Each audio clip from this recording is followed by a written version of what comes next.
Let's do this. Thank you for being here. Steve? It's going to be amazing. There you go. That's what I said.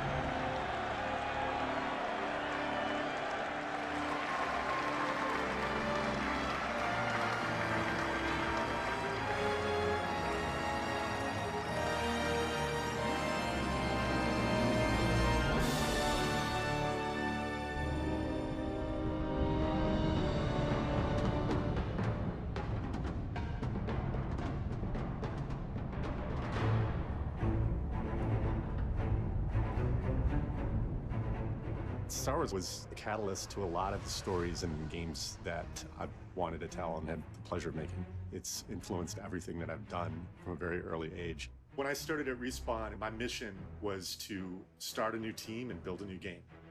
Very quickly, we got 5 guys. We used to call ourselves Team 5 Guys. I was here from the very beginning when we started this team. I was here for all the hiring, help hire the combat team, help interview other designers for the rest of the design department. We try to hire people that have a passion for wanting to make these games and are just positive people.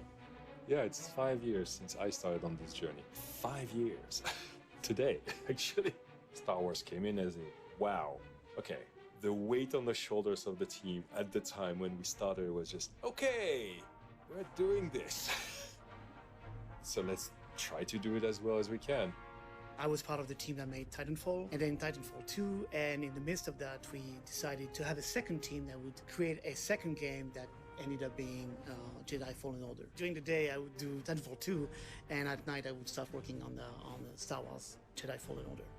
We were working on a different game for a year and a couple months. One day, we got called into a conference room. They said that we could keep working on this game that we'd been developing for a year, or we have this opportunity to build a Star Wars game.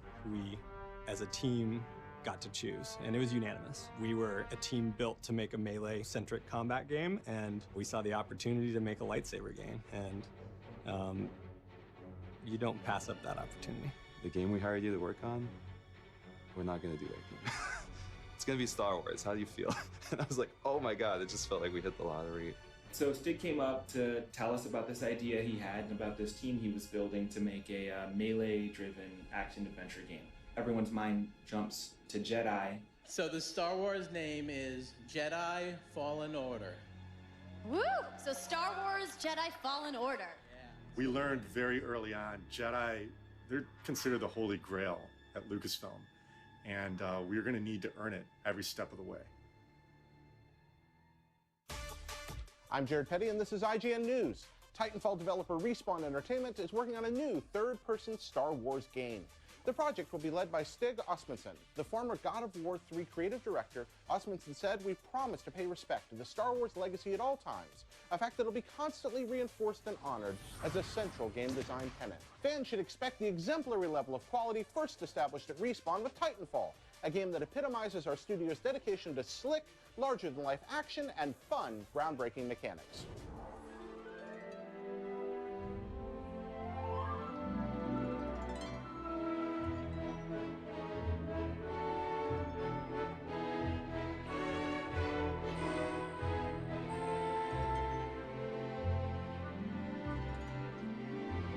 What started as a team of 5, 4 years ago, is now over 140 developers, all striving to translate Star Wars into that signature Respawn gameplay.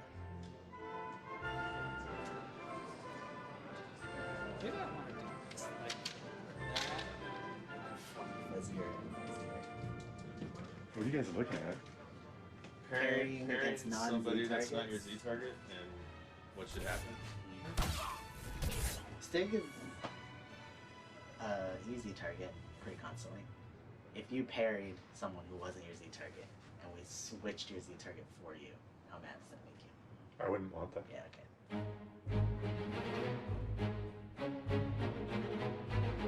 The Mantis, the hero ship. It's kind of like your literal home for the game. You just kind of hop from planet to planet and use the Mantis as the hub.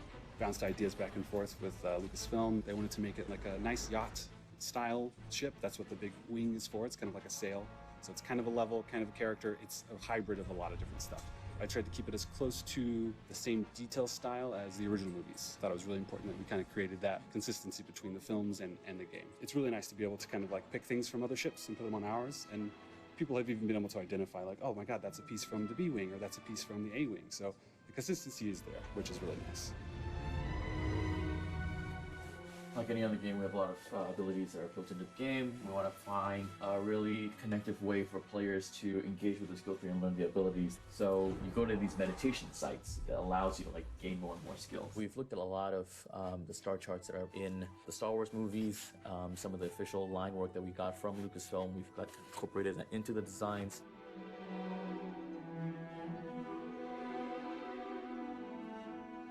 This is him in the back of the cave, okay? I think this area should be pitch black, but there should be a source light nearby that leads us over there. But the back could show up, land on the ground, and a rock could fall. My name is Kasumi Shishido. I am a senior producer at Respawn. My main responsibility is working with Lucasfilm on a daily basis and also working very closely with the combat team and concept art team, managing their daily schedules and tasks. Like 10 years ago, I was interning at like a advertising firm where they specialized in game commercials. That was back when God of War 3 came out. My very first job was to clean up B-rolls, and I made a folder for Stig, and I was like cleaning up his like all his interviews and B-rolls. I've never imagined that I would be working with him. The main thing is that this one has a little bit more detail from a far away visual standpoint, but then the front skirt was new. Star Wars has been so rewarding and such a passionate endeavor because there's so much history to look into. It's just such an unbelievable chance. This one's all mine. Face and body. Lars, are we still outsourcing the hair? Can I do the hair? So if I'm scheduled, I get to do the hair, which is my favorite part.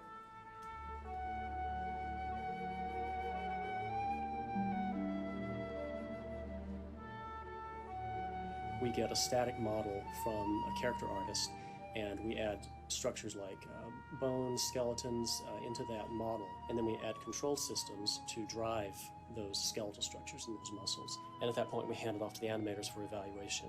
They're able to, articulate the model, bend it, and flex it in places where you would expect, and then they kick it back to us. We get feedback from them. This is not feeling right, or can we clean up the deformations in this area? One of the particular requests we had for Cal was that this vest piece that he's wearing move independently of his body, that it not feel like it was painted onto him.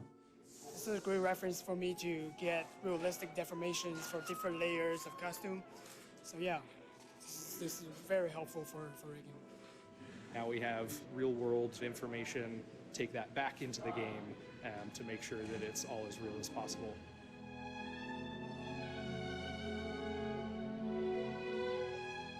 Trying to get the blade a little bit longer? The hill. The hill. There are shorter hills, but they're still more natural. Extending out a bit. Yeah. Pushing this a little bit. Yeah, extend out the leather. Okay. Yeah, I mean, I think we can kind of fake that a little bit too between the things.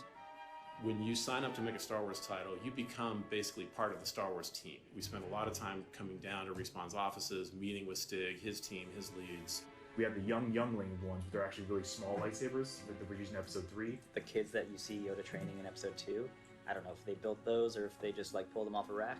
I think specifically we're talking about the younglings, like Sears pack that gets abandoned. They're the ones who have the lightsabers. Also, we don't know those characters. Yeah. We work with the developers from really concept all the way through completion on basically everything it takes to tell a Star Wars story in the interactive space. So there's a lot of character stuff that needs to be reworked and a couple of spoiler things that made it in there. Then the Sierra Cordova one we think is stronger. It takes the bones of what was in the book that we all seem to like. I'm a member of the Lucasfilm Story Group. We are a team that's responsible for overseeing the development across all platforms, whether that's animation, video games, and we make sure that all of that remains continuous and authentic. What we're looking at this morning is the progress in the Order 66 level. The team has done a really good job putting something together that's playable and representative of where we're headed. So it's a good time for us to give feedback. We are mostly pulling from reference from Clone Wars and Rebels. If you guys do go with the Rodian, which is totally fine, if you could do the orange skin Rodian rather than the green skin. I think that was the image that Rich said, but I'll make sure that no is called out. We're always so involved in the story, so we know the story like the back of our hand. So actually getting to see, what we've discussed about conceptually put to use, on a screen of somebody physically playing it, it's really cool. Cal is in the temple and Jaro is in the temple, but what we're seeing in the Jaro fight is more void-like? Correct, yeah. Okay. We actually have a sync with Lucasfilm every day on different subjects. Either it's art or just concept art or script and story and reviewing modeling and animation and rigging.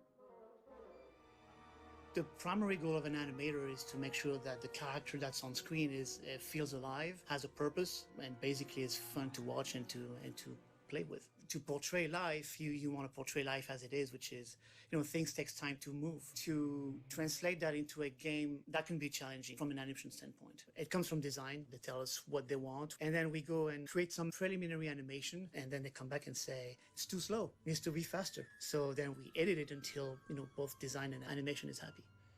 It just started with me, and then pretty quick we had Laure Retif on the team. She was helping out with BD1, which is an essential part of our game.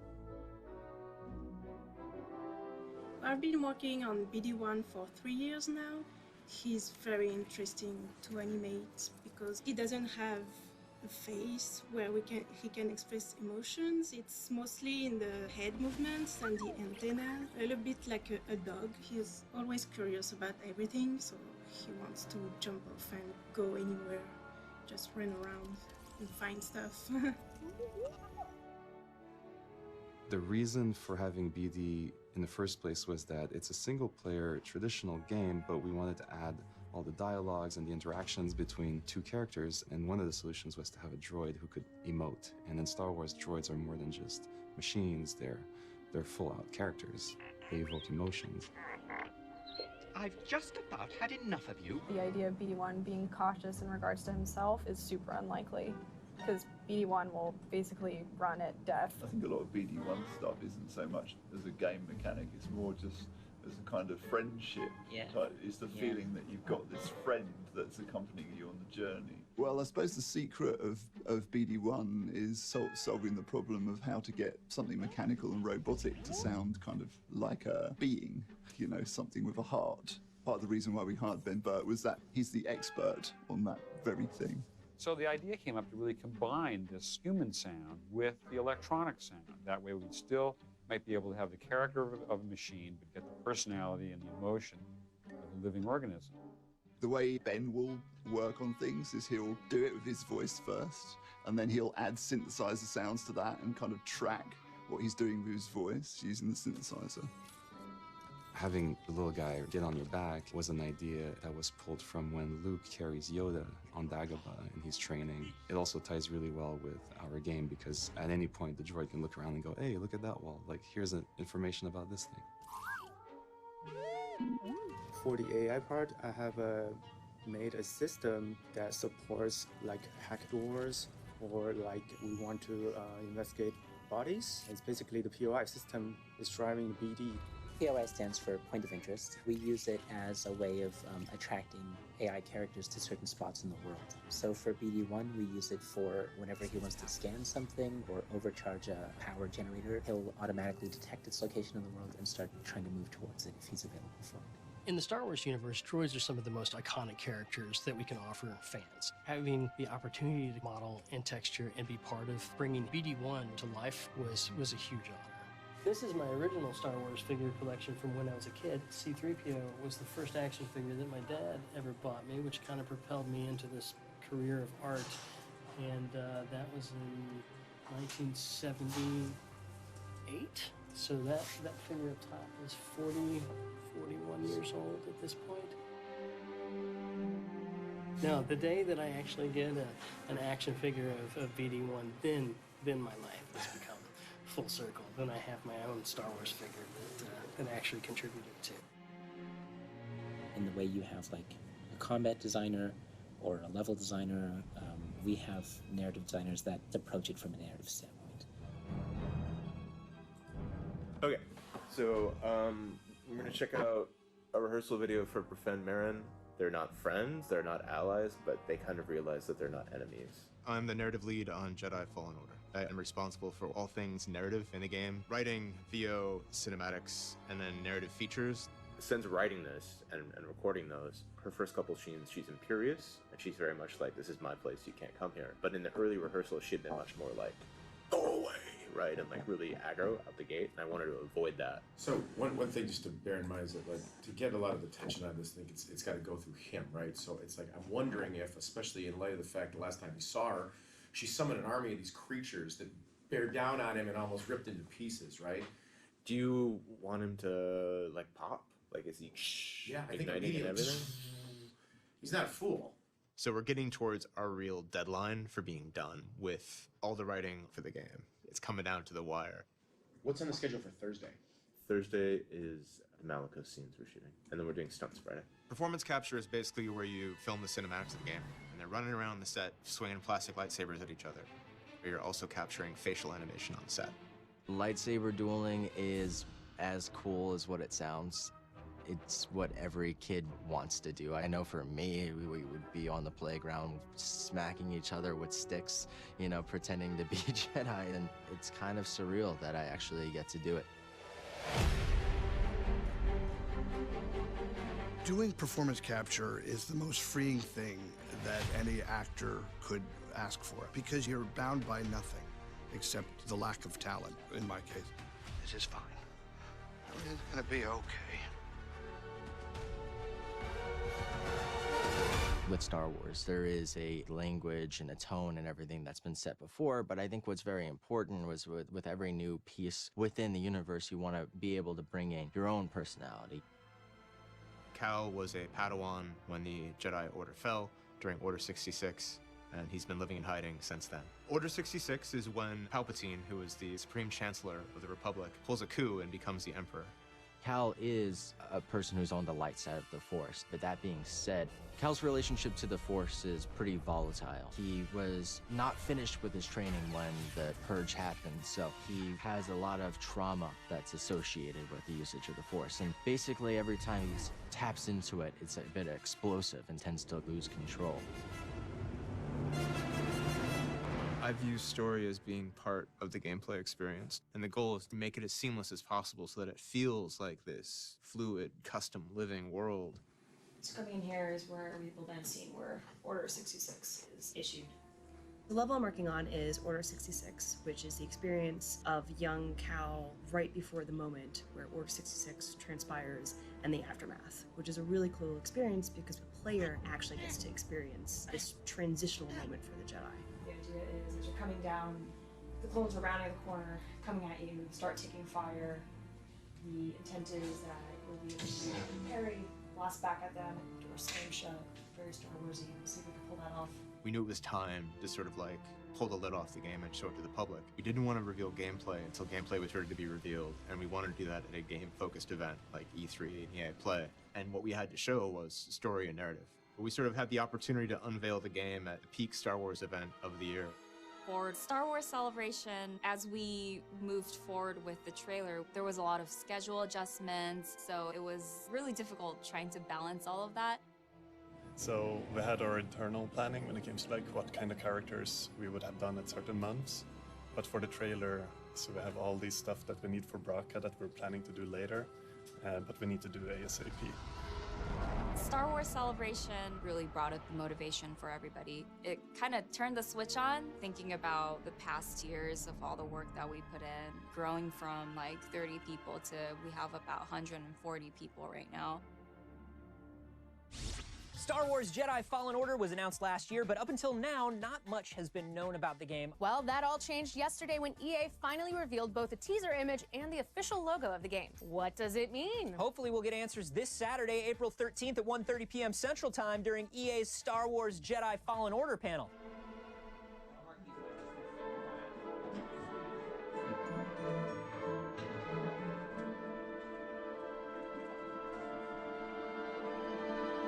If you guys aren't familiar with Star Wars Celebration, it's like the premier Star Wars fan event. We are on the biggest stage that Celebration has got. We're going to be in front of about 7,000 people. because this is a story game, because we don't have that many beats to communicate, loose lips bring down starships. You see a lot of questions buzzing around. If you see a lot of things that people aren't sure about, don't feel the need to jump in and correct them. Let people lose their minds. This is exactly what we want leading up to Celebration. So don't ruin the fun by communicating more than you should.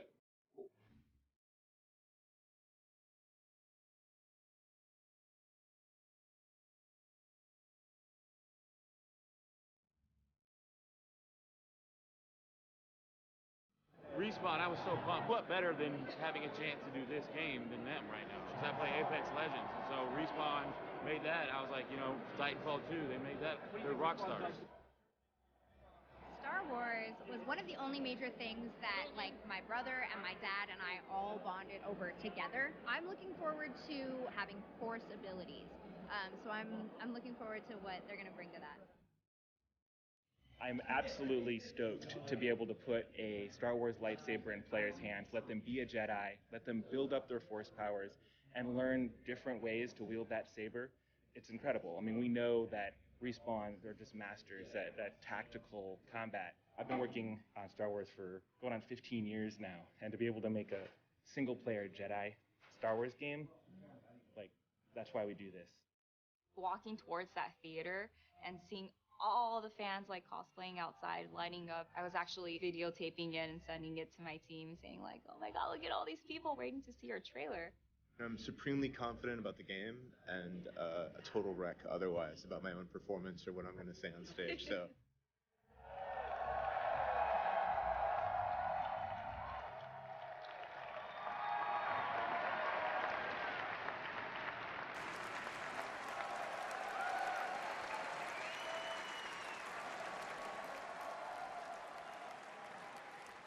Wow. Hi, everyone. Welcome to Star Wars Celebration. Hearing their cheer, as much as I was nervous, I really felt like this is my responsibility to get this right and deliver, you know, what is expected. Myself, everybody on this panel, and everybody back at Respawn in Los Angeles, we're putting our heart and soul into this game, so we really can't wait to show you more. Right at the end when the logo reveals, I get goosebumps too. So I just can't wait to see the reaction. Wasn't always like this. Execute Order 66. We work so much and we're making a game and we get caught up in dealing with the vicissitudes of development. But then sometimes, like today, all that washes away and you're just like, you're a kid again. People are excited about this game, and we're really going to ship in November. My message directly to the team is, here we are. This is real, and it doesn't get any bigger than this. This is a very special opportunity that we have, and I'm confident that we're all going to do it together and have a great game.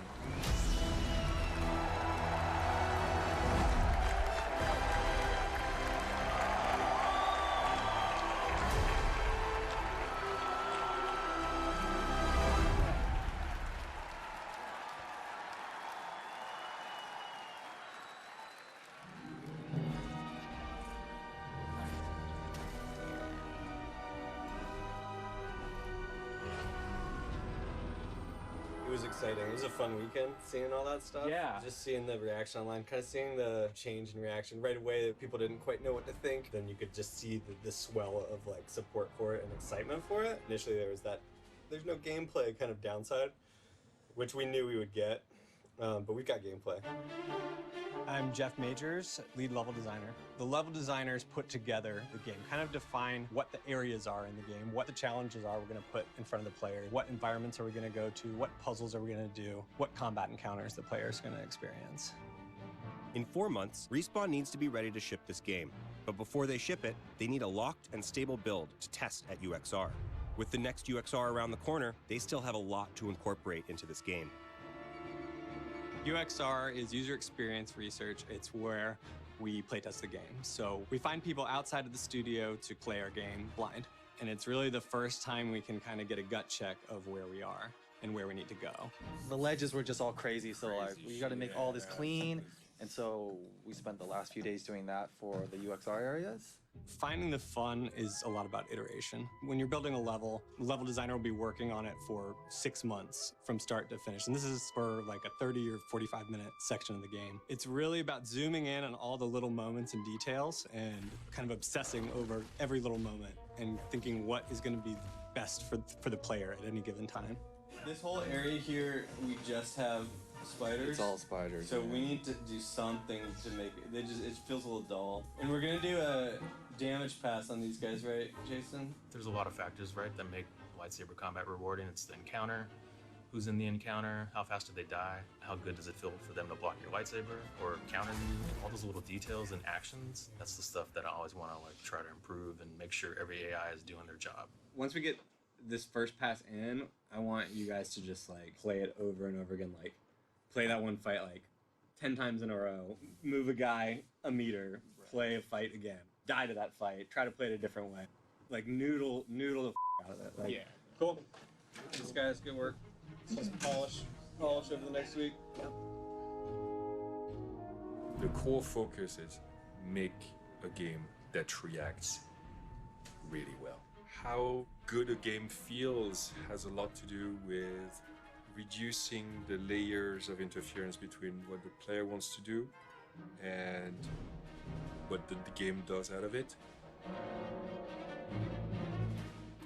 At the very beginning, the UI team was just Kevin and I. We had to make sure that we kept each and every part of the map close to Star Wars. Kevin and I went through each and every Star Wars film, looked at each hologram, see which one we wanted to be like.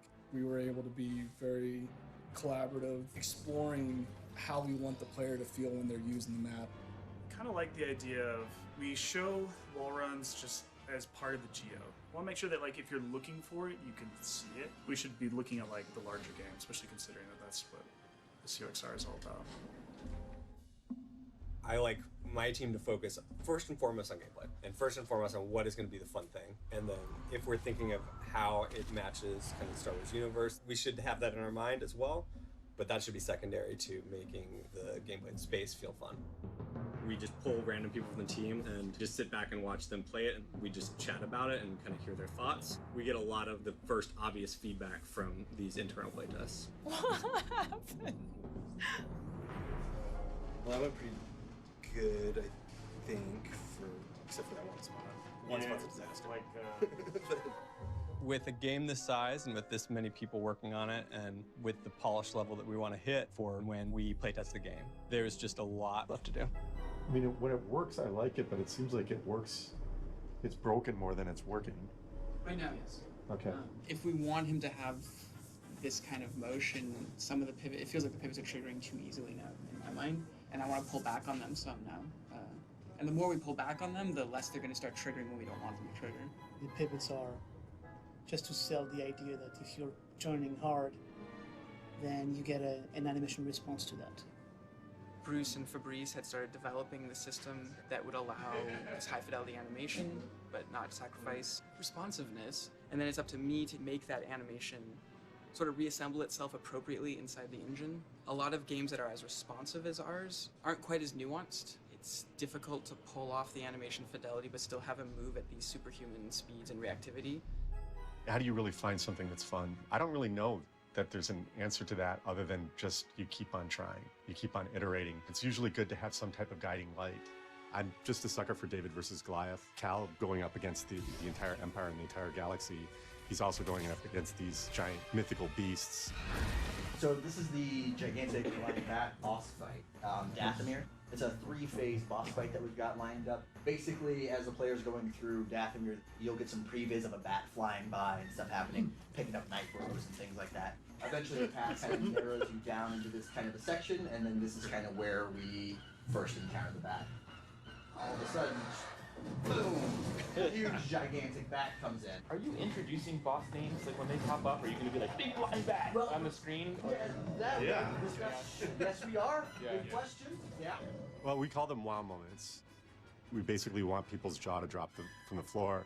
They pick it back up and it falls back down again. So the story is that, like, hey, you're hurting him. He doesn't like this. His hands are a little bit wounded. He'll crawl out. and you think you're safe. Hey, cool. And then, lo and behold, boom, bat flies by, a little bit wounded, is not a fan of yours right now. And he's like, I couldn't kill you in this cave, but out here, I win.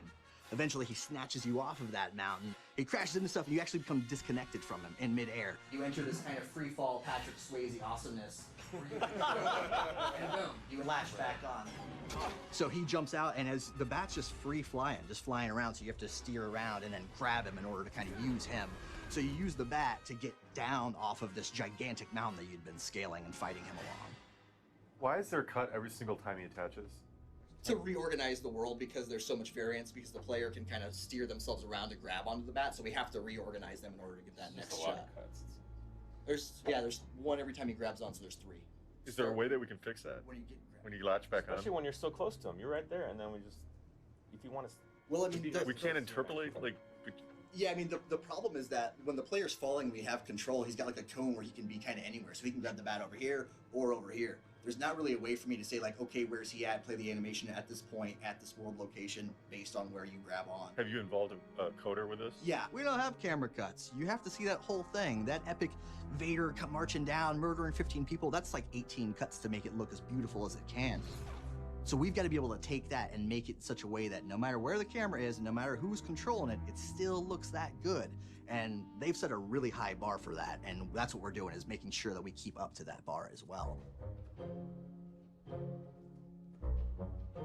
Designers will use Legos to make levels. We make the Lego bricks. That's what a programmer does.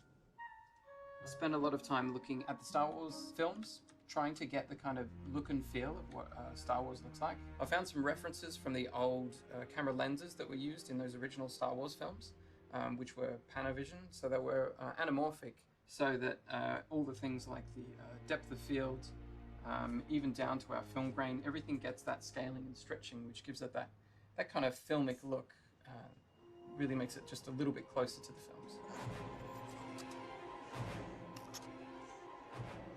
Respawn wanted the Force Little ability as a foundation for their combat for the game. So we worked with them to translate that ability to make it fit within the Star Wars universe. Cal, his main power is slowing something down. That's something we went back and forth with Lucas. Oh, he's doing this too fast. He's casting too fast. Yeah, because that's what feels good in gameplay.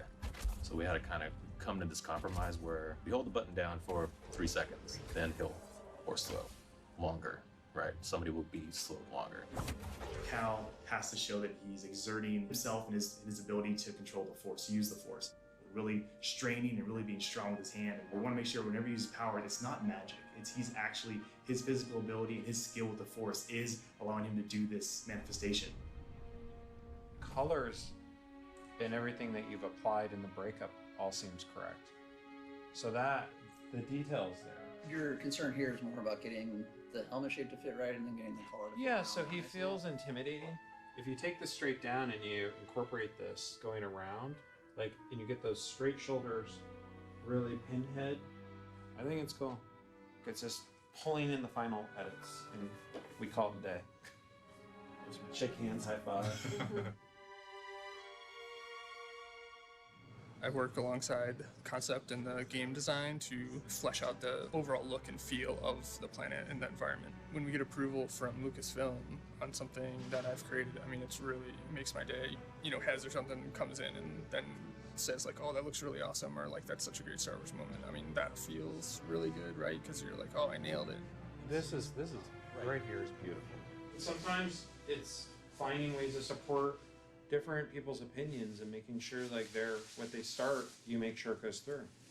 And talking through it just helps because we're all lifting Star Wars up. But by doing that, we have to support what Star Wars is as well and find those elegant solutions for, as we always say, complex Star Wars problems is what we can do by working together. What are we going to look at today?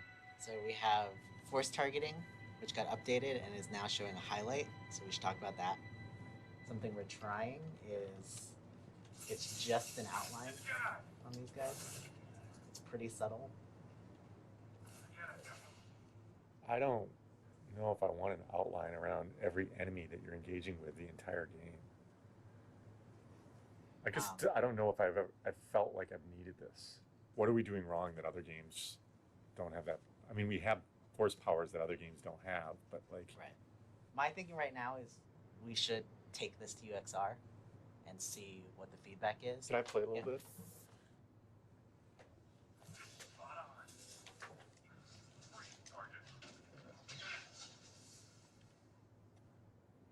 To be honest, when I'm playing it, it's not bothering me as much because it is a really subtle effect. But if it's so subtle, is it even doing anything for us? Seems like it could be off for 90% of the game. That's kind of what I'm getting at. We're going to turn something on for 100% of the game that could really be off for 90% of the game. I don't know if that's the... Sig doesn't come in and dictate. It's more, he can come in and be like, okay, well, here's what I'm seeing for the game from a bigger vision than what just the story, just the art. So like, how can we make it all work? A lot of compromising, yeah. That would trigger the cinematic the first time. And we go into this cinematic where you save the two rebels, or Parsons. Do you kill people in a cinematic? We don't do that anywhere. Is this the one that you and Aaron were talking about a couple weeks ago when we were going through cuts? Yeah, he said we were going to do this in gameplay, not in a real cinematic. Like, we're going to find a different way to do We this. can't kill somebody in a cinematic. Yeah. We just want to go from enemy to enemy and feel like you're in real time taking out 5 guys in a row. But if there's an intro cutscene or some kind of like long delayed moment that breaks that pacing, then to some players that's going to be a bad reaction. But we're making a Star Wars game that's very story driven and cinematic, so that's kind of the new wrinkle. Well, we should sync back with Aaron on this one. Aaron and John have been working really hard to get all of the PCAP going and getting all of our scenes shot, but there's a huge task of implementing all of those in-game. Cinematics is something that we started later than everything else. Getting a script through, Lucasfilm is just completely dialed into this. This is a Star Wars story, and it took a long time. It took a ton of effort. The team was just kind of focused on making a game. I think we all kind of miscalculated how long it was going to take to make the story. We have a mountain of cinematics that we have to get in the game. Each one is challenging. A lot of cutscenes take place while we're doing planet hopping, while we're streaming in and out different levels, while we're loading things in the background. There's a lot of complex game logic and complex technical things that go on during these cinematics. So to get all of these at the highest fidelity that we want, the time's running out. I know the team that's working on it is extremely dedicated. They've been on basically a mission, just shooting all the PCAP. I know the story's good, but it comes down to execution. What goes into here is such heart and such soul, such work. You have to capture the reality. You have to capture the truth. You have to capture the transparency. You will be tested. Yeah. But I'm ready for this. I don't mean just here. Every Jedi faces the dark side. And it's very easy to fail. One of the biggest themes in this is nobody is perfect, and maturing and trusting the Force means you have to allow mistakes and even have to allow that maybe the mistakes are okay. You're still struggling, even after cutting yourself off from the Force. Failure is something that we tend to define ourselves by, and we tend to hold on to failure stronger than nearly any other emotion. It's what creates change within us. You will always struggle. But that is the test. It's the choice to keep fighting that makes us who we are. So when Seer hands him her lightsaber, it's on the one hand a functional thing because we want the hero's lightsaber to eventually have ingredients from Jarl Tapal's, his former dead master's lightsaber, and then ingredients from Seer Junda's, his new mentor's lightsaber as well. From a character perspective, Seer's warning him. She's saying, even if you succeed here on Ilum, even if you succeed tomorrow, next month, there's a challenge every day you wake up, and it's really easy to fail. And when you do fail, there could be consequences. So it's kind of a word of warning. Even though she's encouraging him to go out there and get back on the horse, find a kyber crystal, she's saying there will never not be hills and challenges. It never gets easier, you just get stronger. Cut. So they'll give us something like this, very, very rough. We'll start timing out the edit, the action, make sure everything flows, and get it approved. And then it'll go to the actual animation team. Tomorrow's lock. Or, yeah, I mean, really it's like however late people work tonight, it's tomorrow morning's lock. Things are always breaking. But once we lock things down, it becomes easier to track what's breaking what. So tomorrow we're going to lock things down. You know, people have a lot invested, so they're trying to get the things that we know are bugs that we want to get in, but also or polish, but also things individually that people want to get in to make it as good as it can be. Bugs let you know like what you need to fix to ship the game. Bugs is the friction that players will experience, and you want to reduce as much friction as possible. From what I've heard, the build has become progressively more unstable. We locked at 4 p.m. and now the focus is just trying to get a stable build. Everyone's kind of on fire right now, so see how it goes. Blair is the person. Okay. He is the producer tracking all of UXR. First comes stability, so anything that actually just breaks the game from a progression standpoint, we call it 0, and it has to get fixed because the player you can't beat the level or the creature or whatever it is. Closer and closer you get to the deadline, you just start to triage things out that aren't as important to the player experience. And then I work with the QA lead and the lead level designer to be like, of these 10 things on you or on your team, which do you think is the most important? He's taking a look at the whole list of bugs and goes and then prods people and asks them like progress. So we're waiting Monacy to fix one more change. She's testing it. She's like twiddling your thumb with the first video. Yeah, she's like just essentially waiting so we can kick off the build. So we have one right now. We have one bug left. One bug left. And that's the one, the ship? Yep. That's it. Yeah. Down to one. Down to one. So I'm gonna have Wait, dinner. so who's working on it? Monacy. Can we look from afar? You cannot. She's a programmer. She's in the zone. Production update, yay. I actually just wanted to thank everybody. I know I've been bothering, I think, everybody here almost, except Aaron, about UXR stuff. I originally set what I thought was, I essentially set us up to fail. I put too much in the UXR build, kind of knowingly, just to see how far we could push stuff. You guys got it all in, and it's working, and it's a huge amount of game, and it sets us up for alpha amazingly. I've never been more proud to be part of a team of such amazing developers. You closed 750 bugs over 3 weeks. So thank you. I know there's lots of learnings for how we can make this process easier and better. I'm sure not everybody's super happy with me right now, but you did something really amazing. So thanks.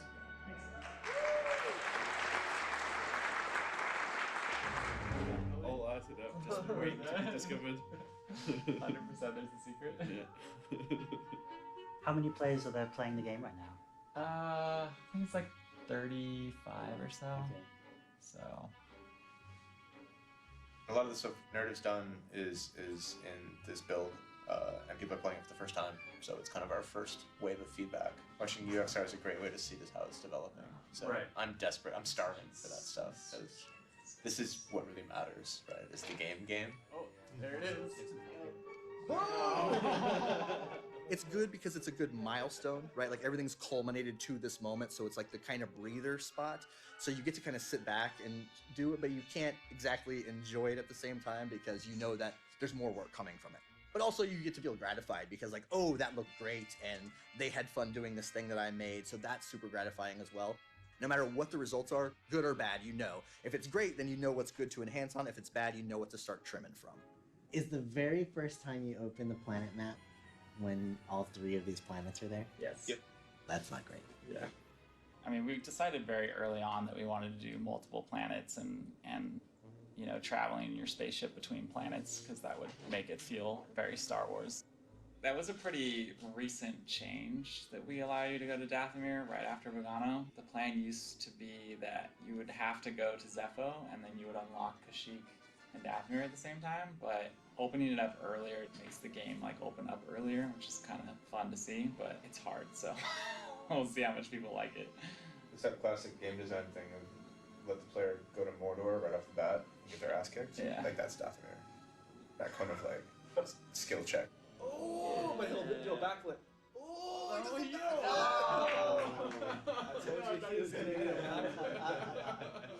What is happening here? I mean, I think the greatest part of it is each individual has their task and they believe that they can get it done. They look at the schedule and they believe they can get it done, but they're skeptical. It's natural for them to not know if other people are in the same place because they're not as connected to other people's work. So they might feel like, hey, I'm doing everything I can to make my part good, but it can't be good if other people's parts aren't good. Then that just comes down to communication. It becomes really hard to communicate what everybody's doing all the time. Like I said, it's natural that until we've gone through this together and people see like, oh wow, everybody else kind of lifted their own weight, got it done, and this product is shining together, people will remember that.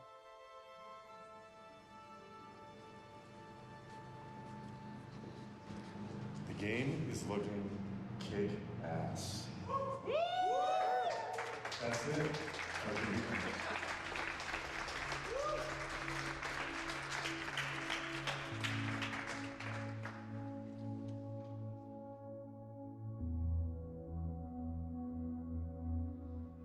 For me, I still try to, like, if there's things that really shouldn't go in after lock, but people really want to get them in and I want to get them in, I try to work with code and production to make a case for why we should try to get these things in. Next Tuesday, we're branching, so we'll open up the tree again and everybody can start dumping all their normal work in and the game will break again. But we'll have a branched version of the game that we can really be very careful about what we're inserting in that, because we're just going to be chasing stability at that point. Branch is what we'll use for E3. E3 for several decades now has been one of the most important moments in the calendar year for the video game industry. EA Play happens the weekend before E3 officially starts, so we kind of get ahead of all the noise and are able to show people our games and get their reactions and get that conversation going. Gamers nowadays aren't going to make up their mind and form a definitive opinion until we show them gameplay. So this is going to be the biggest inflection point in terms of sentiment in our entire campaign. We want to show them what they want. This raw, unedited demo that's going to prove that we're delivering the goods. Pretty much everybody I've talked to about it is like, do not show the AT-AT for the first thing that we ever show. Because we don't want to give the impression that we're, you know, some just climbing around Lara Croft game, because that's not what we are. This is a moment in our game, but most of what you're doing is going around and kicking ass with a lightsaber. Right. And I worry when I hear that there's, you know, like, basically the first thing that anybody's going to see is not going to represent 99% of our game. Right, right. For EA Play, we really wanted to give people what we thought they wanted. It was the first time we were going to do live gameplay. We didn't take sections of the videos. It was like essentially me in a room for the weekend, and I played it until I nailed it, and then I played it again until I nailed it again, and we sent those two off. And there was like thumbs up on that. This is video that would be like, feel like straight gameplay. Like, there's no one on stage playing, but it's not like there are a bunch of cuts and edits, like jumping ahead or back or anything like that. It's kind of straight from meeting Saw, continuous all the way through to the Purge Trooper fight. Yes. Cool. That start was made for the first thing for us to show to public. That's because it was supposed to be an EA Play as a purpose. Just because we have to get booking for E3 stuff, are you guys 100% sure we don't want to let press have hands-on? From the very inception of our E3 demo, the plan, what I always wanted to do, and I messaged it very clearly to the team, is that it's hands-on. But then as the realities of game making really start to take effect, being hands-on becomes a little bit riskier. And it's risky because it's got to be nearly bulletproof. It's going to be considerable greater resources in bug fixes and testing to just let anybody get their hands on the game.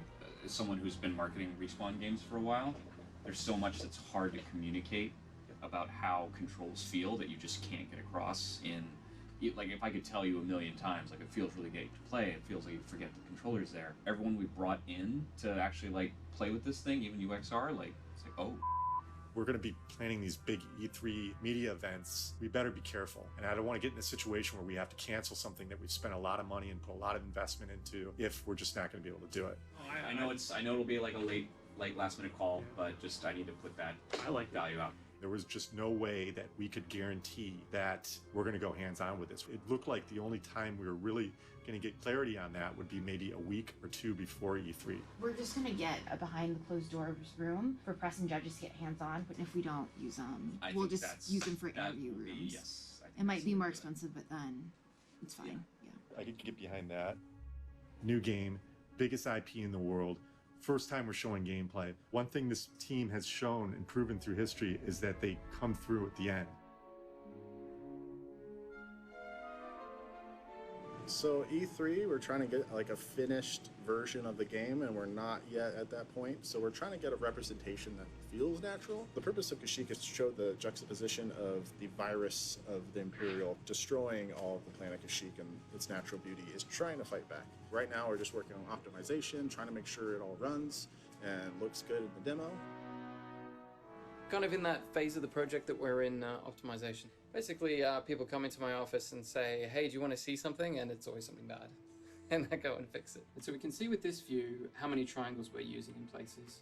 So anywhere that we start to get these really dense clusters, that's something we need to look at and think, we're spending too many triangles here, so we might want to reduce the amount. When you get to that point for E3, we have to make sure we have all of our graphics all up and running and all looking good enough to show to the public. And then you get a little glimpse of what the game's going to look like when it comes out at the end of the year. Today I'm making sure the climb animation looks good. There's a request coming from design that some of those moves are just too slow, and I'm speeding it up. Right now I'm looking at the jumps. They take too much time recovering from jump to actual navigation on the wall. It needs to feel right, otherwise, it's not a game, it's a movie. I think we're going to be able to go hands-on with the whole thing, not just a fraction of the demo. As much as we wanted to polish and make it look pretty and make it feel like it's the final game, we also needed to make sure that nothing is breaking when we hand the controller over to these press. In regards to what's riding for this demo, everything, all the hard work that the entire team's putting into this game, if we it up, it's all for nothing. It's a meaty demo. It's not just a small section of gameplay, which was important to us. We wanted people to really see the game isn't just this small section. It's like this is like all of our main systems working, and people can project and how that expands into a much larger game. So this impression is incredibly important. If we bomb it, it could be devastating. Start it over. Yep. We're trying to get one contiguous take, so it's all real. No edits, no cuts. We're just trying to do it in one take. So getting all those perfect combats in one playthrough, a little bit more challenging. We really wanted to represent, this is the game how it is now. Tomorrow's our big reveal day. Saturday morning, 1 hour prior, our second social teaser goes live in social. And then 9:30, we take center stage, we open EA Play. By the way, I don't know if I'm going to be able to make it to EA Play. Played on Saturday at all? I didn't register.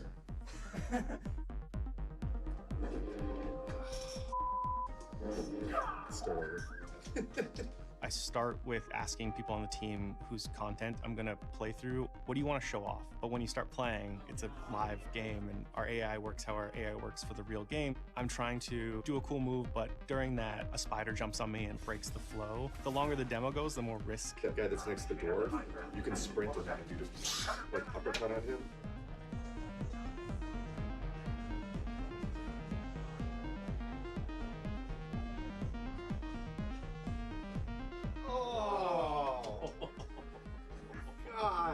That's the kind of thing that's just a heartbreaker.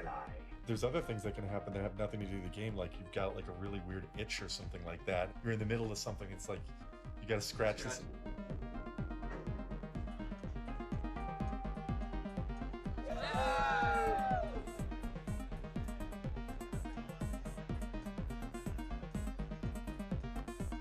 I just want to, I want to show this to the team and have them be like, oh, that's it. It's okay to just play. Like, just go in and just like, I'm playing the game.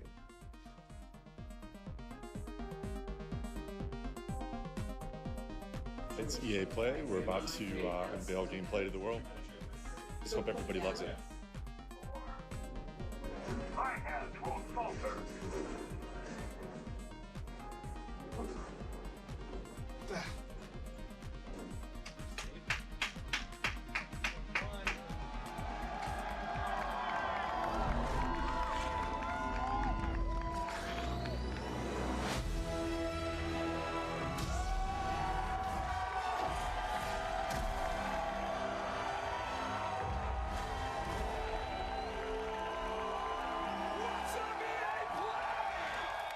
The head of Respawn, Vince Zampella, and the director of Star Wars Jedi Fallen Order, Stig Asmussen. Everybody give it up for Vince and Stig, come on!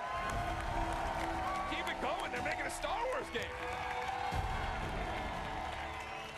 guys, welcome to EA Play. Yeah, this is something that Stig and I have been envisioning for years, to see it come to life and be able to show you guys 15 minutes of gameplay today. Uncut. All right. So everybody's anxious to see what this 15 minutes is going to be. They'd like to see the game. We've gone on long enough. We're not going to drone. Let's do it. Vince, well, let's roll. Would you like to kick it off? Let's go.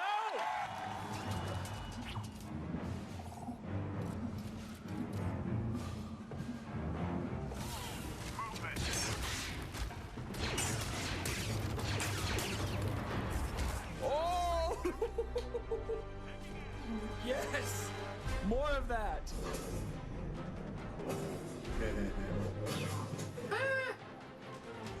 Nice. Gonna need to get through here. What do we think? What do we think, EA Play?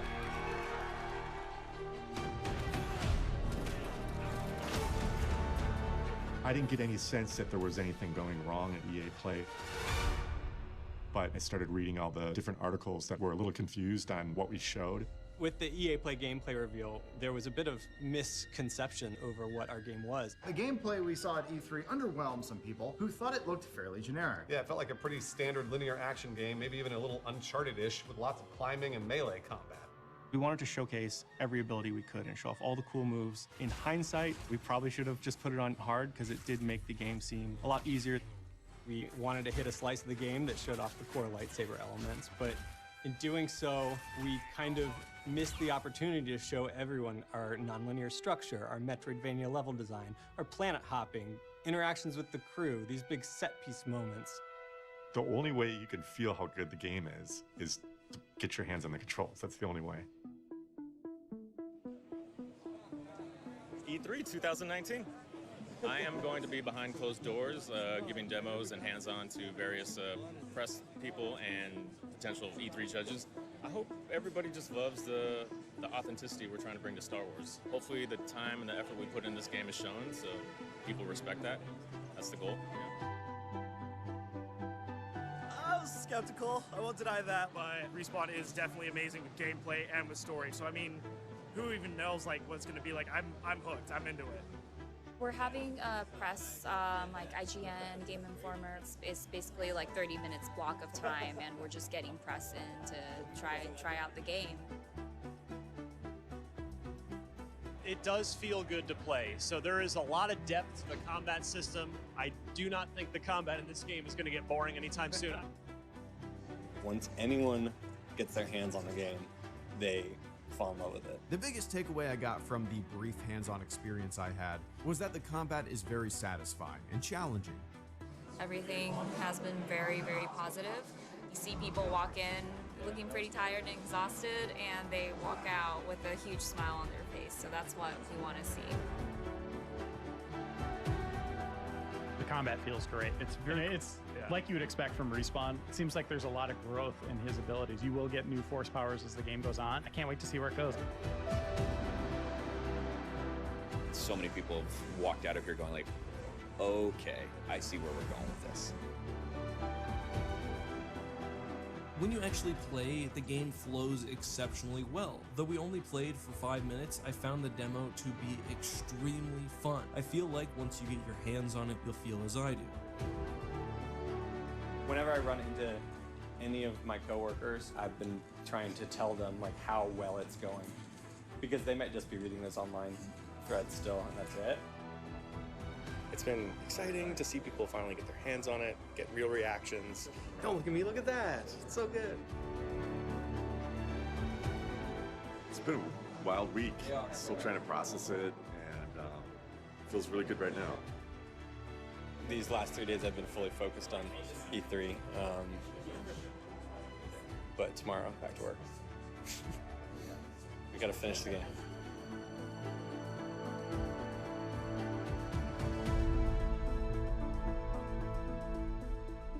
This is it, the final stretch of a 4-year journey.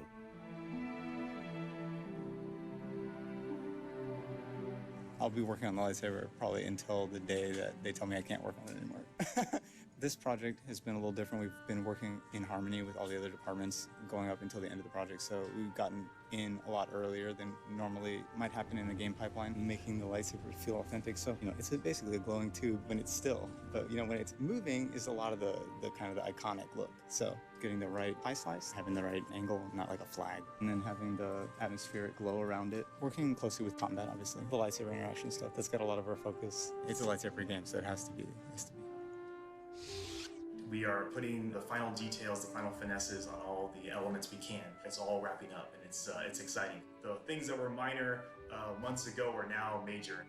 Cool, yeah. So right now I'm just trying to figure out how to get this graphic design to match this image. So I did get to do a pass on the logo. He has added manual streaks and wear and tear by hand. Awesome. Yeah, of course. When he's holding Prof, I don't know if the force feedback can rumble harder. We can do that. We can make the sound. So it feels like I'm holding Prof, and now I'm holding the barge, and I'm really straining here. Yeah, sitting 5 weeks away from boxing the game up and sending it off, one word that comes to mind is tired, but also proud. Really, really proud.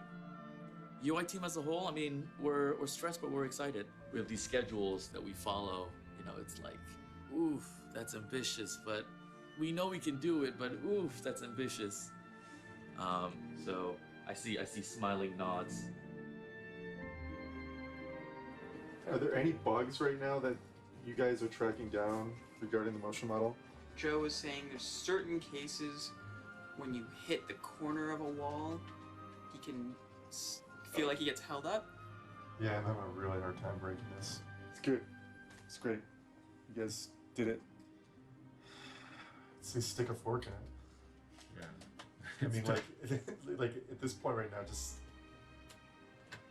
let's try not to break it. Let's try not to break it. Yeah, let's. We've been looking at this closely for. It's been under the microscope for like a year now. So, congrats.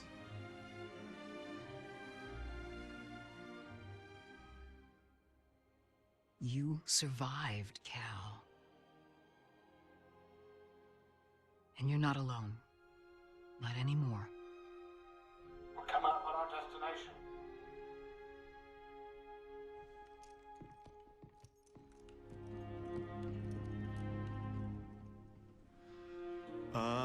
Biggest hopes for the game, there's a lot of them.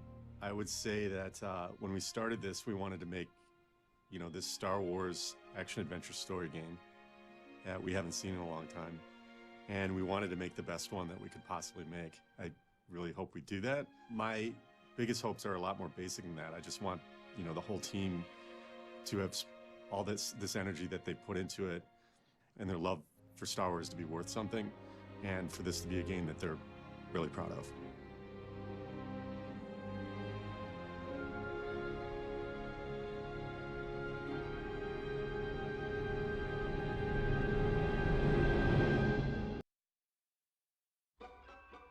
It's amazing seeing the mix of different species and people and kinds of characters. We're in these incredible, fantastic worlds and planets. Because this franchise is so large and so huge and so tremendous, there are many stories that have yet to be told. Take 9, Mark. Set a course for Bogano. When you're working inside of the motion capture volume, you have cameras on the ceilings, on the sides, and on your face. And they're capturing every single bit of your biomechanics. We can literally run and chase each other and jump and take swings at each other, so it's the closest to playing in my backyard at 8 years old of any job I've ever had. Action. Please welcome Cameron Monaghan to the stage. I'm Cameron Monaghan. I play Cal Kestis in Star Wars Jedi Fallen Order. Cal was a young Jedi Padawan during Order 66 when all of his kind were murdered. He escaped and managed to hide out on the scrap planet of Bracca. He became a scrap worker and someone in hiding and someone kind of paranoid and fighting for his life. What's this? A Bracca scrap rat playing Jedi.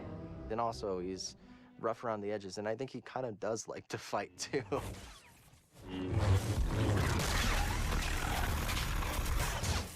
Gonna need to get through here.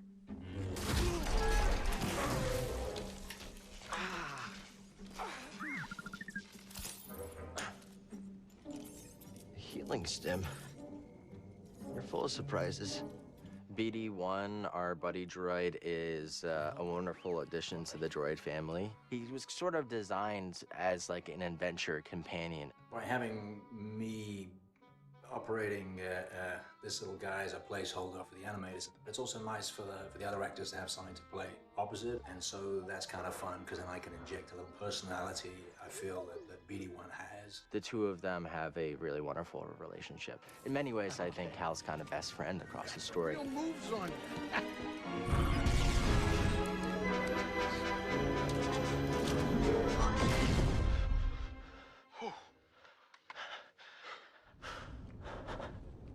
Okay, shut that thing off and grab some seed. Seer and Grease enter into Cal's life explosively, and I think that Cal is of two minds about it. You've been surviving on your own for so long that it's impossible to trust anyone. And it's what's kept you alive. I think that ultimately he has to do this mission because this is what he was made for. He's a Jedi trying to restore balance. Before we do anything, I need to know something. How come you're no longer a Jedi? Seer Junda completely cut the Force out of use in her life. I had an experience that changed my perspective. And she decided that she would not use the Force because using it might pose a threat to not only her, but to others, which it already did to a certain extent. Yeah, the Mantis is my ship, but you better pay attention to this lady here. Grease Droidus is not, let's say, the most affable Lateran. He's had some hardship in life. He doesn't trust people too much. What is that? Get off my sofa! I hope you found something better out there than this droid. Oh, calm down, Breeze. He's got something he's running from, and it puts our hero in a very precarious position. Let's see what he's got. Damn it, Grease. But, by the way, a nice guy. Heart of gold. This place seems abandoned, but... You trespass, Jedi. Hi, my name's Tina Ivlev. I play Marin in Star Wars Jedi Fallen Order. You must be a Night Sister. Dothamir is forbidden to you. Leave at once. Easy. She's from a coven that is extinct now. She's the last of her kind. She can raise the dead pretty much whenever she wants. Cal and Marin come from a similar background of loss. They both experienced watching those that they care about die. She's spent her entire life growing up believing that the Jedi are responsible for killing her sisters. They will have their revenge. Marin has a wall up in a similar way that Cal does at the start of the story. It takes him proving himself over and over and over and over again for her to realize, like, okay, maybe this guy is telling the truth. That was really fun for me to play because Marin is socially, like, she doesn't understand, like, what a normal relationship between people looks like. Sorry. Who was that back there? Imperial Inquisitor. She's a Force user hunting Jedi survivors. My name is Elizabeth Grujon, and I play the second sister. She was training to be a Jedi, and her master ended up betraying her not only by leaving her behind, but then also by giving up her location to the Empire.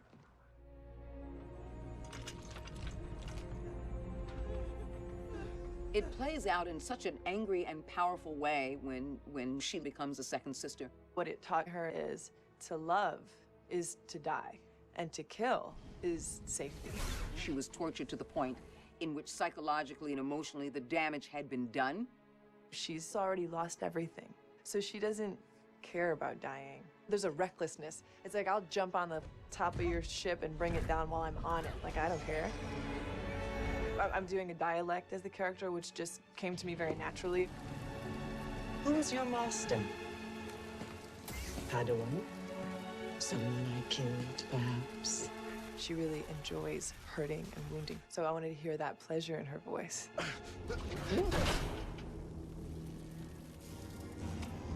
Not bad. You're learning. And cut. Okay. Now, I've done a lot of character makeup stuff where I've sat in a makeup chair for 4 hours, 5 hours before I got to the set. Getting to put greased dritis on and not have to go to the makeup chair, that's an extraordinary gift. The cast and crew have become such a family. We do warm-ups together before every rehearsal. We have breakfast and lunch together every day, so it feels like, hey, like, these are my people. I hope that people walk away with a really wonderful sense of these characters, of the adventure and story that they've been along for the journey with. You know, the story is about learning to trust and trusting in the Force and what that means. It's about coming together for a mutual purpose and to trust in the fact that ultimately, if you do the work, then maybe, just maybe, the tide will change.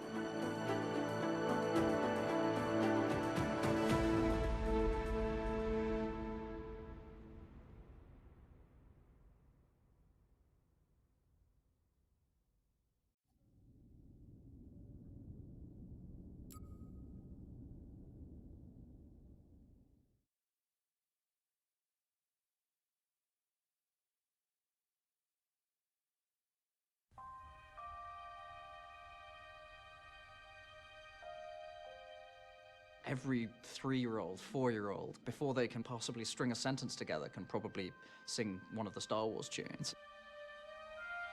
I grew up such a huge fan of John Williams' music. In fact, he's probably the most influential composer on my own writing. It's got that ingrained in the public consciousness. To be able to play with those toys is pretty cool. I'm Stephen Barton. My name is Gordy Hab, and I'm one of the 2 composers on Jedi Fallen Order. Relatively early on, Nick Laviers, who's our audio director, he was looking at the scope of it and was like, there's so much music in this, it's like one person isn't going to be able to write this, and this is huge. Stephen Barton and I have been working together since Titanfall 2, and I wanted to bring him onto the project because I felt really strongly that he complemented what Gordy would be able to bring. I got my start maybe 10 years ago working on Star Wars: The Old Republic, and it sort of snowballed from there, and I think I've written maybe somewhere in the ballpark of 20 hours of music for Star Wars projects so far.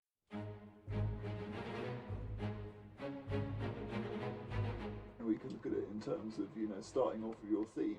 Yeah, figuring and then how do we spot that what and- moments we're going to do. Yep.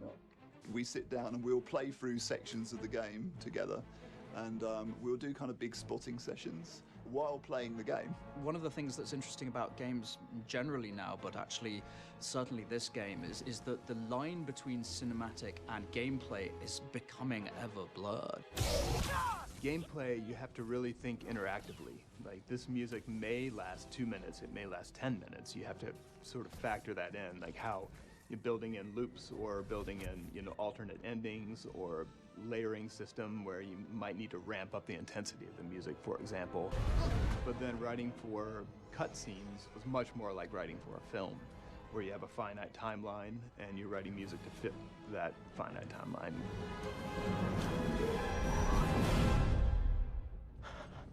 We started out, I think, by really looking at themes of the main characters, and so you have this unique challenge with Star Wars where everyone knows all the Star Wars themes, and so it's like being asked to, you know, put an extra 6 feet on the top of the Great Pyramid. We were trying to see how far we could push the boundaries of the John Williams vibe with it still feeling like it was in the Star Wars universe. We start with such a small little cell of an idea for Cal's theme, for example, but over the course of the game, because there's so much gameplay, that theme really develops. By the end of the game, it's taken on a whole new life than it had in the very beginning of the game. Thanks, little droid.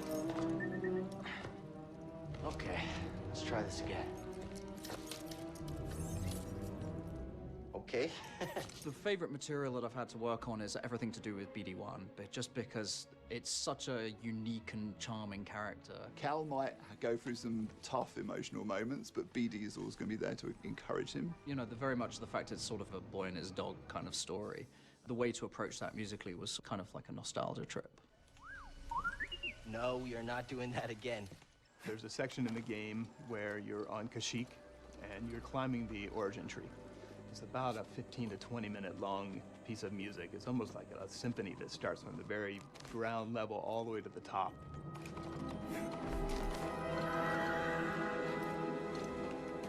That was probably my favorite moment to write for. We are getting ready for our first scoring session in London. We've written about...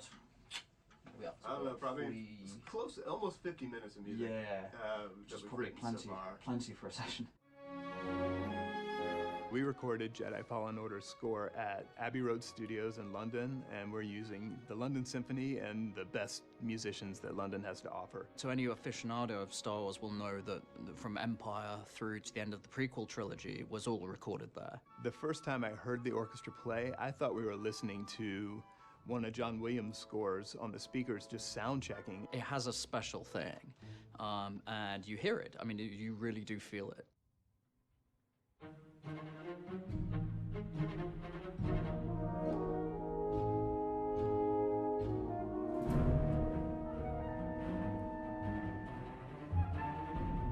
You know, you're standing in the same spot that, you know, the Beatles' Day in the Life was recorded conducting a symphony orchestra. There's nothing better than that.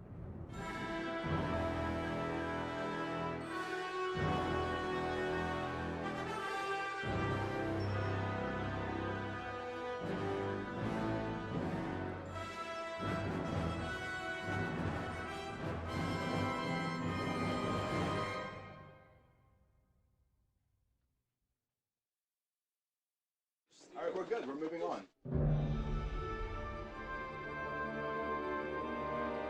One of the things that Gordy and I have had a lot of fun with is finding versions of instruments that are sort of either forgotten or lesser used. So we have like a contrabass clarinet, and this thing looks like a plumbing fixture. I mean, it's huge, but it has something you haven't heard before. Good. Nice. Nice. Good stuff. Good job. Good afternoon. Good job, team. Stephen has a very unique voice, and he's got a very colorful way of thinking about music. It's incredibly rewarding to work with Gordy because there's things that he did with my themes that I'd never have thought of, and I was sort of like, just hearing them for the first time was a joy, because you're like, oh, I'd never have thought to do that. Stephen brings very fine espresso coffee, and Gordy brings great whiskey. So between the two of them, they're an absolute delight to work with. I just love working with those guys. I hope that when the player finishes playing Jedi Fallen Order, that they will feel like they were taken on a journey, in part because of the music. We hope you love it, but I mean, I think it's one of those ones where we hope it feels like a cohesive part of the story, to the point where the game is part of a bigger whole. You certainly can't watch the films without the music. They're married to each other, so I hope we achieve that sense of just, you know, this is just a unique and an amazing ride.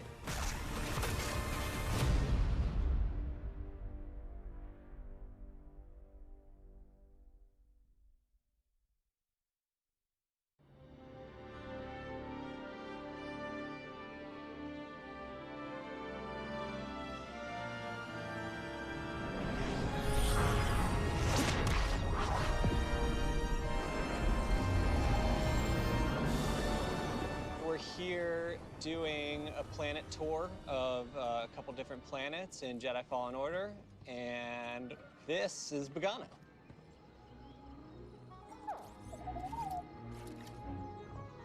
Hey, BD1. I'm Cal. Here on Bogano, I've mostly been working on scripting through like a lot of the moments between Cal and BD1 to showcase the relationship and show how they get to know each other a little bit. Hold on. You know the Jedi?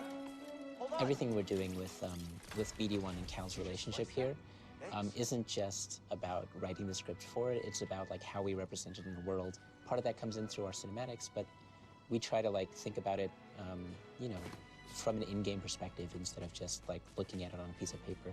Gameplay first is like a Respawn sort of philosophy, and narrative designers especially, that's really important for us. So we have, you know, like scans and echoes as like ways of telling small stories that are tied into reward mechanisms and gameplay and exploration.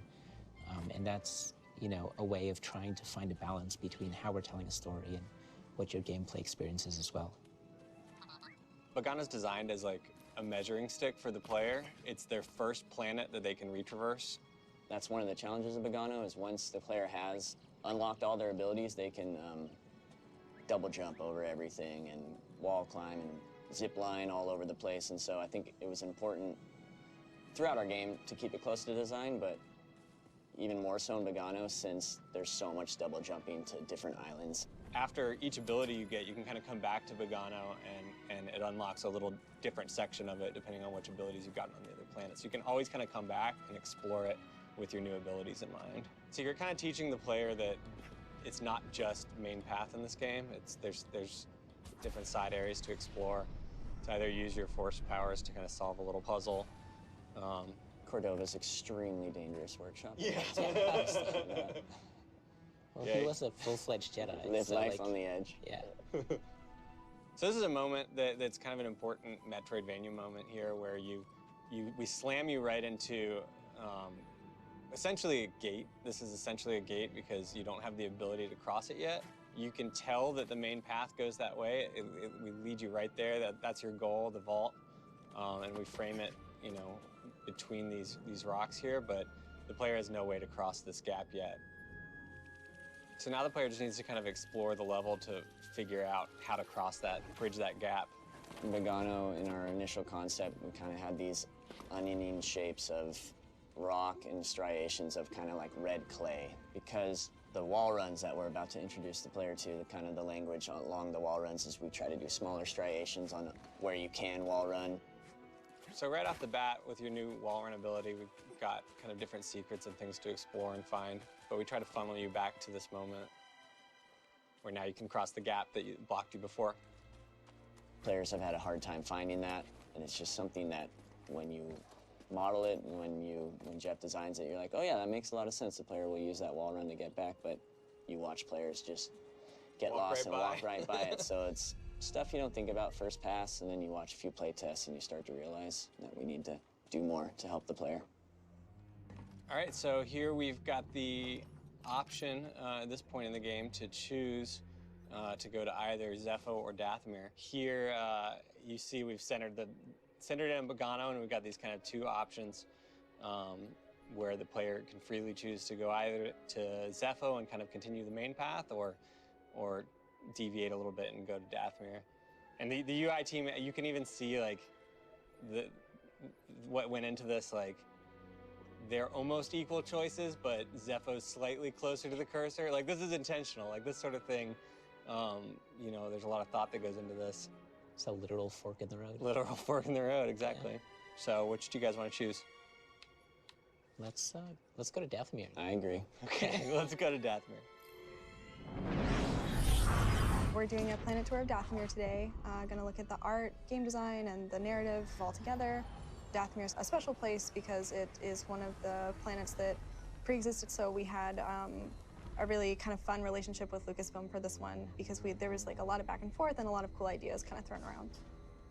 We have 3 tombs throughout the game. The tomb that you find here is the tomb of Kujet, who really kind of consolidated power, became just tyrannical, murdered those that they disagreed with. And so it's a really kind of dark time for the Zepho in general. And you see that kind of theme play out here in the fact that the art for the Zepho even starts to look a little bit more imperial here almost. So when I initially blocked this out, I kind of had a general idea of what things we wanted the player to be able to obtain, but the architecture and stuff, at that time, we didn't have a lot of concepts. So luckily, Jean came aboard, and he was able to conceptualize this area, actually all the spaces in 3D based on my block out. And so his concepts actually inspired me to change some of my layout just because it felt more believable. It felt like a place when I saw his concept. This whole right side didn't look anything like this.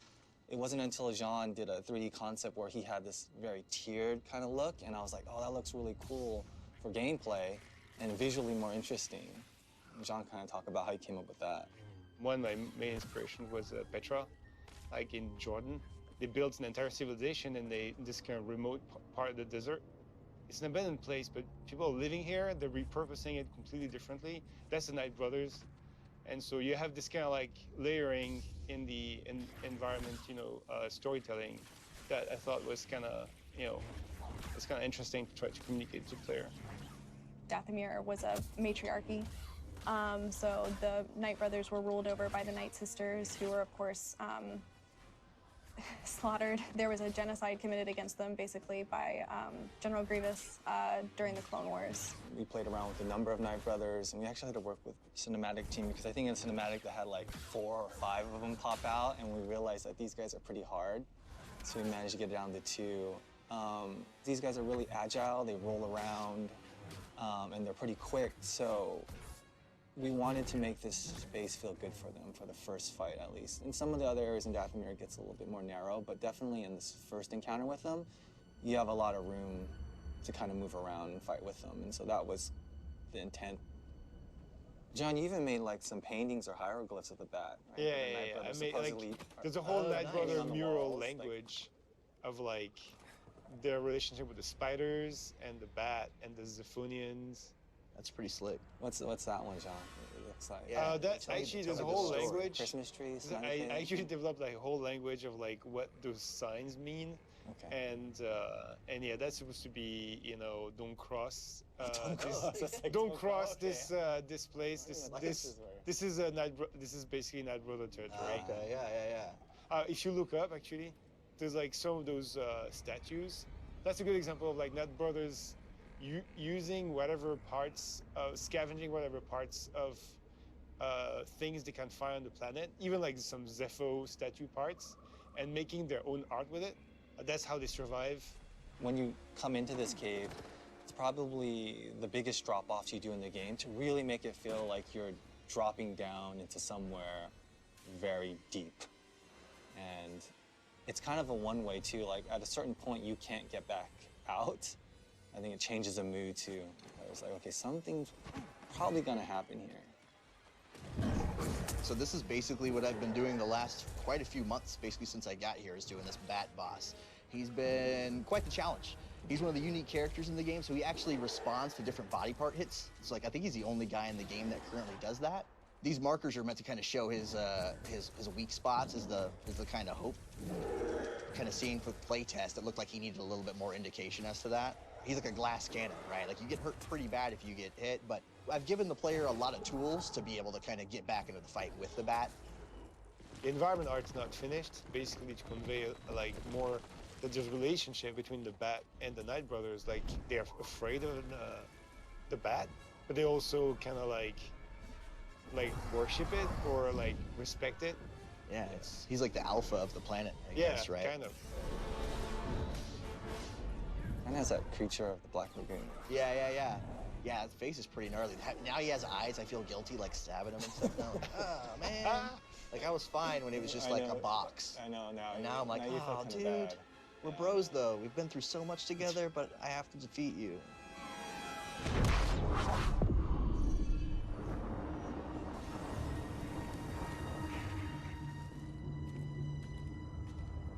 So we're finishing up production on the game right now. We're going to be playing through some of Zepho today. I'm one of the level designers that's been working on this level.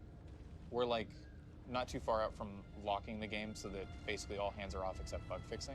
So all the last design work and especially all the last art is getting in right now. Oh yeah. What are these? I think they're called skunkuses. I love these things. They're called poppers, at least internally. Mm-hmm. And they're just little guys that if you walk into them, oh my God, I'm gonna have to be very careful. I'm not walking into any more of them. I don't have enough health for that. But the skunkuses are little environmental obstacles that the player needs to avoid walking into, which can make normal platforming challenges more interesting. For example, right here, just having to walk around and jump through an area that otherwise would be pretty simple for the player to navigate, but requires them to use a little more thought to make sure that they don't actually get damaged. And here, going down this slide, having to make sure to avoid them while sliding down.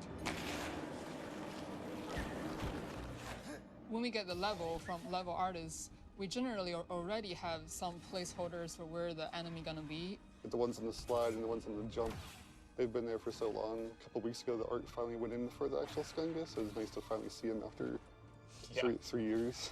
The old design version of them was just like a little sphere with two little, eyes. Two eyeballs that were just white and black, big eyeballs. They were hilarious. A lot of the rooms have like the wind-blown patterns all over the walls, just to kind of show the wind that has been happening in here for who knows how long. But this helps like tie all the architecture together and give like a unique look. shows like it's a really small area with not a very long gameplay, but for game development, it's actually take years and many revisions to get to here. I think we probably have to tune down the lighting a little bit more. And I think the floating illuminations will probably we also have some an asset for props. them. Oh yeah, probably. This is on my list. I'm gonna make it within a week. My specific work here more entails collectibles like scans and echoes. The echoes are a little bit more mysterious, so we're trying to make them have more of an emotional impact. Getting a strange feeling from this one. Ancient Zepho gathered here. I wonder why. So now we're kind of happening upon the other side of this mountain, and then we're kind of revealing this crashed Venator, which is a ship that you will have seen from the landing pad.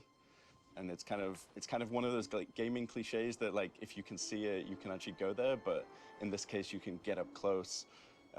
If you're an exploring player, you can actually go in later. Well, it's one of my favorite parts of Zepho.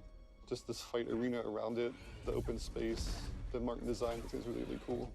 So we've got a small ecology system, and so you'll see as you kind of play through the game, you'll have like multi-faction fights. All these creatures have relationships to one another, so that Skaz is like a prey of this brute, but then you're the bigger threat, so he's going after you right now. Okay, so now Cal is heading towards Kashyyyk. He's kind of got this hint about this Wookiee named Tarful, and that's kind of the next breadcrumb on his journey. Today we're going to be looking at Kashyyyk. We're going to be looking at this second half of this level, seeing the jungle and the kind of beginnings of the origin tree and the Shadowlands, and it was exciting developing it and excited to show you guys. So this was actually a good opportunity for us to show this juxtaposition again of this kind of built Imperial environment with its refinery and the more natural landscape of Kashyyyk that they're just dicing up with all their cutters and exploiting for all its resources. Especially here, coming out onto the vista, really establishes that contrast. Seeing how kind of organic shapes come in contact with the straight and harsh architecture of the Imperial refinery. They're kind of struggling to push back against all this fauna, and they've disturbed the balance of this place. The origin tree is a unique foundation for Kashyyyk you haven't seen before, because you're used to seeing the more beach areas, all this stuff. This is kind of a different side of the planet where the origin trees reign supreme. Its roots stretch across the entire vista, and you feel its impact everywhere. So it's definitely a landmark. You know where to go to. Yeah, and I think especially selling this idea of this source kind of mother tree and all these roots extending into this jungle, showing how that's being severed. If you follow the root system, you'll see how it comes right into contact and is being destroyed by the Empire there. This is the entrance to the Shadowlands, so it's a little bit intimidating, but I mean, you're a Jedi, so nothing really stands in your way. Right. This is the first area that you go through. It's like the interior of one of the roots. Yeah, it was definitely challenging trying to figure out, like, what does the inside of a tree look like? Mainly looked and referenced, like, sandstone cliffs. A little bit of kind of the inside of bones, too. Yeah. The Night Sister has been hunting the player throughout Shadowlands, and as you reach the top of the Shadowlands roots, she chases the player down back to the front of the origin tree. So basically, you're sliding down sort of a mud canal through these Shadowlands roots with the TIE Reaper coming after you. I'll never forget when you first debuted this section to us, Bloss. A little bit terrified, but... I was scared. We were scared, yeah. It's a lot of environment that you're traversing through very quickly, but it's a fun puzzle to solve, and sometimes it can be a really exciting result, something that we weren't expecting either. I know it was scary to you guys, but you guys knocked it out of the park. Since we just got double jump, I wanted to have sort of a really fun wall run chain sequence. It's funny, the art that Ryan made for the wall run, he called it the Septuple wall run art. Yeah. That was a model name. It has to be one of our longest wall runs in our game, huh? Yeah, probably. Yeah. Yeah. We'll make that claim right here. Yeah, that's right. Double jump makes it a little bit more forgiving, right? Yeah, because previously we learned double jump right here, And then we decided to bring it down sooner, so now you have the experience of double jumping all over this tree, which I thought was a really good idea. Great on move, Bloss's yeah. part. There's a back and forth with the player and a boss that you're trying to capture, like a one-on-one fight. Because a normal AI, their behavior is quite simplistic. They've only got a few mechanics that you need to learn. But with boss, you can't have that over a long fight. So with bosses, they have to evolve and change as the fight progresses to give the players more things to learn and more things to try to fight against. They need to have an answer for everything that the player can do, whereas many standard AIs just have a simple, I'm just going to go on the offense with what I know, rather than I'm going to respond to what the player is doing to me.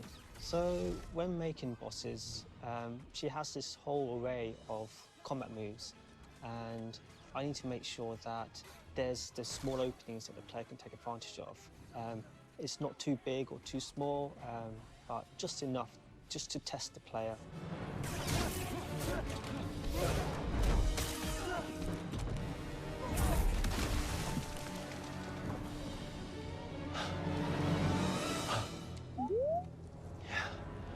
Just took down an Inquisitor. This was the tour of Kashyyyk. There's more planets to explore, and I hope you continue our adventure in Star Wars Jedi Fallen Order.